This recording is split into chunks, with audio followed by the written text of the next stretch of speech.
भाजपच्या बालेकिल्ल्यावर राष्ट्रवादी काँग्रेसचा डोळा तर नाही ना असा प्रश्न आता विचारला जातोय। कारण अजित पवारांनी एक सूचक वक्तव्य केल्यानं विविध चर्चा सुरू झालेल्या आहेत। विदर्भ हा कायमच कुणाचा तरी बालेकिल्ला राहिलायच असं नाही असं अजितदादांनी म्हटलं आणि त्यामुळे स्थानिक स्वराज्य संस्था निवडणुकीमध्ये महायुतीत संघर्ष होण्याची शक्यता आहे।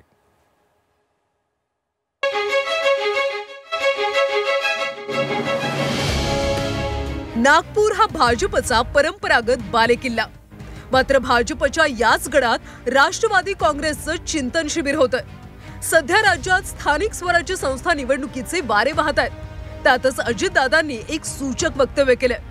विदर्भ हा कायमच कुणाचा तरी बालेकिल्ला राहीलच असं होत नाही असं अजित पवार यांनी म्हटलंय। अर्थात विदर्भावर आमचाही हक्क असून स्थानिक निवडणुकीमध्ये आम्ही तडजोड करणार नाही असा इशाराच अजित पवारांनी दिल्याची चर्चा आहे।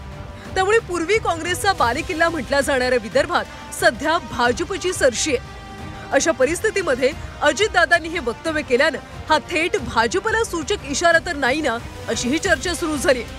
आमच्या कार्यकर्त्यांच्या देखील काही इच्छा आहेत असंही सूचक विधान अजितदादांनी केलंय। विदर्भ प्रत्येक वेळेस कुणाचा बालेकिल्ला राहीलच असं नाही। प्रत्येक जण आपापल्या परीनं काम करताय।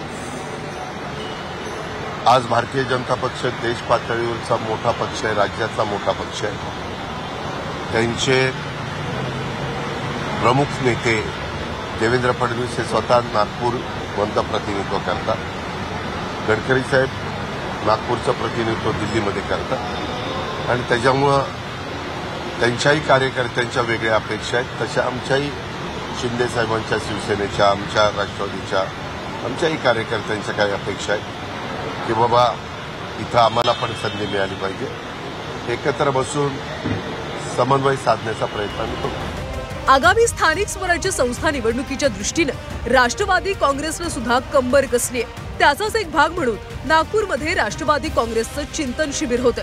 आगामी निवडणुकीच्या दृष्टीनं पक्षाची भूमिका आणि रणनीती ठरवण्यासाठी हे शिबिर असल्याचं राष्ट्रवादी काँग्रेसचे प्रदेशाध्यक्ष सुनील तटकरे यांनी सांगितलं। आगामी येणाऱ्या स्थानिक स्वराज्य संस्थांच्या निवडणुका व त्याचबरोबर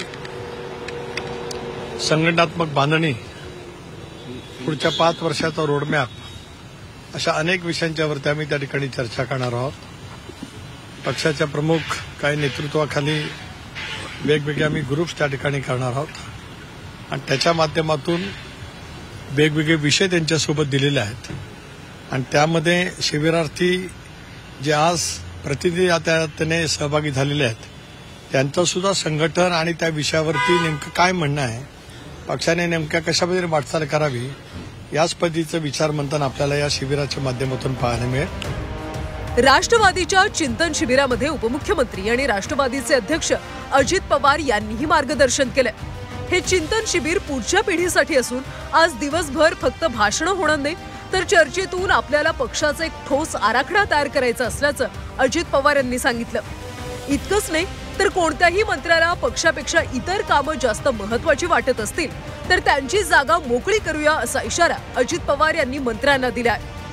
आज आपण राष्ट्रवादी चिंतन शिबिरासाठी एकत्र आलेलो आहोत आणि हे चिंतन शिबिर केवळ पुढच्या स्थानिक स्वराज्य संस्थांच्या निवडणुकीपुरतं नाहीये तर पुढच्या पिढीसाठी आहे।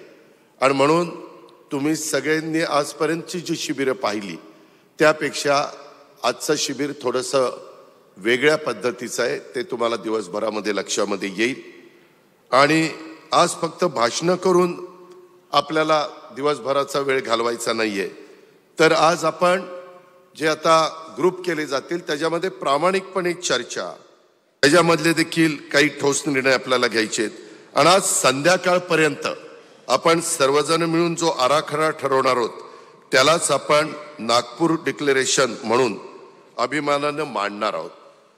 पक्षाच्या पेक्षा मंत्री महोदयांना काहींना इतर कामं जास्त असतील तर ते पद आपण मोकळं करूया आणि दुसऱ्याला कोणाला देऊया। माझ्यासहित सगळ्यांना ज्या काही छोट्या मोठ्या चुका होत असतील त्या दुरुस्त कराव्या लागतील, नाहीतर खुर्ची खाली करावी लागेल एवढीच नोंद आपण सगळ्यांनी घ्या।